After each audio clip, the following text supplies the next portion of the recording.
અરવલ્લીનું મોડાસા, જ્યાં ગળાદર નજીક જીવલેણ અકસ્માત સર્જાયો।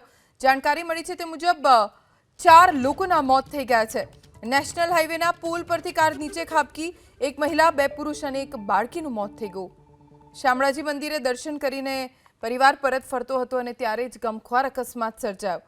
ટિન્ટોઈ પોલીસે ઘટના સ્થળ ઉપર પહોંચીને તપાસ હાથ ધરી છે। મૃતદેહોને પોસ્ટમોર્ટમ માટે શામળાજી સિવિલ હોસ્પિટલ ખસેડવામાં આવ્યા છે। ગળાદર નજીક આ જીવલેણ અકસ્માત સર્જાયો। નેશનલ હાઈવેના પુલ ઉપરથી કાર નીચે ખાબકી અને એક મહિલા, 2 પુરુષો અને એક બાળકીનું મોત થઈ ગયું છે।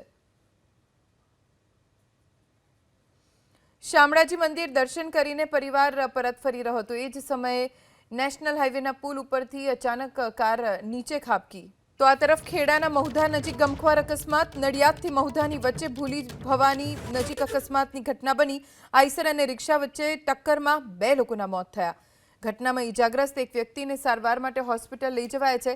મહુધા પોલીસે ઘટના સ્થળ ઉપર પહોંચીને સમગ્ર મામલે તપાસ શરૂ કરી છે। નડિયાદથી મહુધાની વચ્ચે ભૂલી ભવાની નજીક આઈસર અને રિક્ષા વચ્ચે અકસ્માતની ઘટના બની, જેમાં 2 લોકો મૃત્યુને ભેટ્યા છે, જ્યારે એક વ્યક્તિ ઈજાગ્રસ્ત છે, જેમને ગંભીર હાલતમાં 108ની મદદથી નજીકની હોસ્પિટલમાં દાખલ કરવામાં આવ્યા છે। આજે અકસ્માતની અનેક ઘટનાઓ બની છે। વધુ એક ઘટના ખેડામાં બની કે જ્યાં નડિયાદથી મહુધાની વચ્ચે અકસ્માત સર્જાયો અને અકસ્માત એટલો ગંભીર હતો કે 2 લોકોના ઘટના સ્થળે જ મોત થઈ ગયા। તો સાબરકાંઠામાં પણ અકસ્માતની ઘટના બની। ખેડબ્રહ્મા અંબાજી હાઈવે ઉપર કારને અકસ્માત નડ્યો।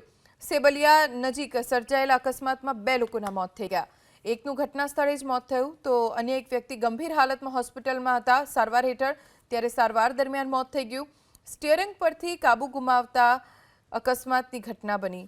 5 જેટલા ઈજાગ્રસ્તો હતા, જેમને સારવાર માટે હોસ્પિટલ ખસેડવામાં આવ્યા છે। ખેડબ્રહ્મા અંબાજી હાઈવે ઉપર ઇકો કારના ચાલકે સ્ટીયરિંગ પરથી કાબુ ગુમાવતા આ ઘટના બની।